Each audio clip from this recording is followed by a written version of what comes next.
സംസ്ഥാന സർക്കാരിന്റെ വാർഷികത്തോടനുബന്ധിച്ചുള്ള എൻ്റെ കേരളം പ്രദർശന വിപണന കലാമേളയ്ക്ക് നാളെ പത്തനംതിട്ട ജില്ലയിൽ തുടക്കമാകും. 22-ാം തീയതി വരെയാണ് പത്തനംതിട്ട ശബരിമല ഇടത്താവളത്തിൽ മേള നടക്കുക. രാവിലെ 9 മുതൽ രാത്രി 10 വരെയുള്ള മേളയിൽ പ്രവേശനം സൗജന്യമാണ്.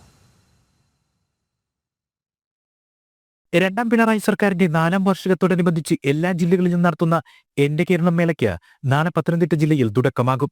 വൈകിട്ട് 5-ന് ആരോഗ്യമന്ത്രി വീണ ജോർജ് മേള ഉദ്ഘാടനം ചെയ്യും. Deputy speaker Chittayam Gopakumar അധ്യക്ഷനാകും.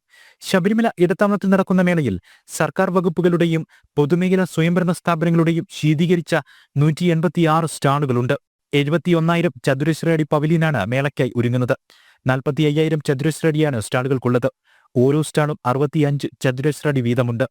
സംസ്ഥാനം കൈവരിച്ച നേട്ടം, ആധുനിക സാങ്കേതിക വിദ്യയുടെ പരിചയപ്പെടുത്തൽ, കാർഷിക പ്രദർശന വിപണനമേള, സാംസ്കാരിക കലാപരിപാടികൾ, സെമിനാറുകൾ, കരിയർ ഗൈഡൻസ്, സ്റ്റാർട്ടപ്പ് മിഷൻ തുടങ്ങിയവ മേളയെ സജീവമാക്കും. രാജ്യത്തെ വൈവിധ്യമാർന്ന രുചിക്കൂട്ടുകളുമായി മെഗാ ഭക്ഷ്യമേളയും മേളയുടെ പ്രധാന ആകർഷണമാണ്. കുടുംബശ്രീക്കാണ് ഇതിന്റെ ചുമതല. പ്രത്യേക പവലിയനിൽ ഭിന്നശേഷിക്കാർക്കുൾപ്പെടെ സ്റ്റാളുകൾക്കിടയിൽ സുഗമമായി സഞ്ചരിക്കാനാകും. സ്ത്രീകൾക്കും പുരുഷന്മാർക്കുമായി 25 ബയോ ടോയ്ലറ്റുകൾ മാലിന്യ നിർമ്മാർജ്ജന ശുചിത്വ മിഷൻ നിർവഹിക്കും. മുഴുവൻ സമയവും മെഡിക്കൽ സംഘവും ഉണ്ടാകും. ജനം, പത്തനംതിട്ട.